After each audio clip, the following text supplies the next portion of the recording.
mean, every single mom knows this. I remember when I was pregnant with my second, and I was working at a club. I was doing training, and I had a client, and she was a very accomplished woman, very successful, and we were talking of all things about morning sickness. And I said, yeah, it's so weird. I feel really sick in the middle of the night. And she goes, well, that's a working mom's morning sickness. You're too busy during the day to handle the fact that you have morning sickness, so your body just lets you have it at night. That's how I was.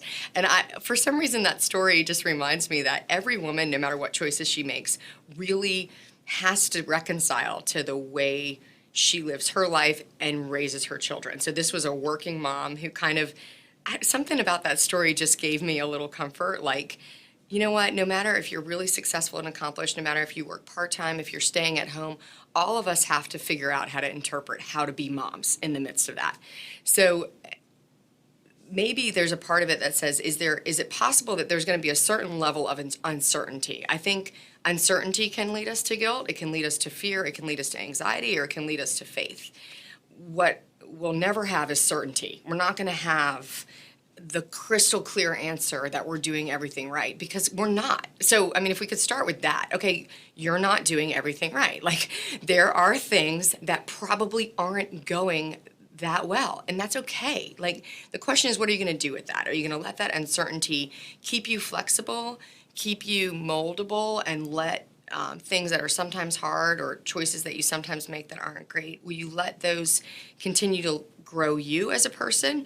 Or are you going to sort of harden up and crystallize and be like, you know what, I'm just going to live in this place of fear, I'm going to over control, or I'm going to over worry, or I'm going to over demand of others because I'm not willing to sort of be flexible in the midst of just recognizing there are times where I'm not going to do this right and I can get up and do it again the next day. Will I grow from those opportunities, or am I going to let those opportunities paralyze me? What your children need you to do is to fall down and get up. They need to see you not do it right and to come back around, because that's grace. Like, if they never see grace modeled in your own life, like, what are you teaching them about the world? Let's just play the scenario out. What if you were perfect? What if there was no guilt and everything you did was right? What are you teaching your child about the way that life's going to go for them? Now, we all know that's ridiculous. That's not how life's going to go for them. We need them to see us handle the ups and downs, know what it means to ask for forgiveness, desire sincere conversations with our children. Now, I will say, if your children are all under 5, you're still like in survival mode and you just got to keep them alive. They probably won't remember anything about those times, so just keep going. But when they get a little older, can you ask sincere questions of them? Will you allow there to be space where these things can be shared? Just the other day, my son and I were driving, we were alone in the car, and he asked me a question to me that was very obvious, like, something like, is the babysitter coming tomorrow? I'm like, Charlie, of course that's handled. He goes, well, Mom, I have to ask you because sometimes things that are a big deal you don't think are a big deal.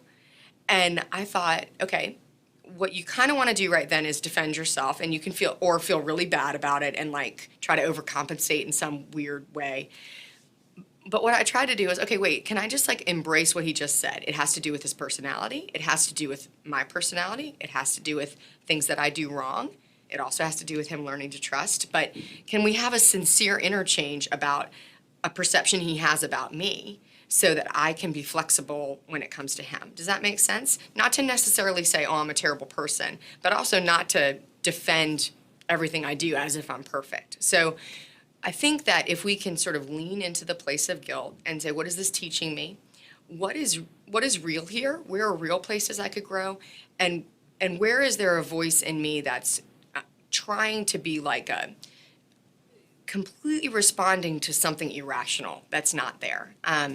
That takes a good amount of discernment, but thankfully we have a long time with our kids. That's like a lot of days and a lot of mistakes to learn how to move and navigate through these feelings.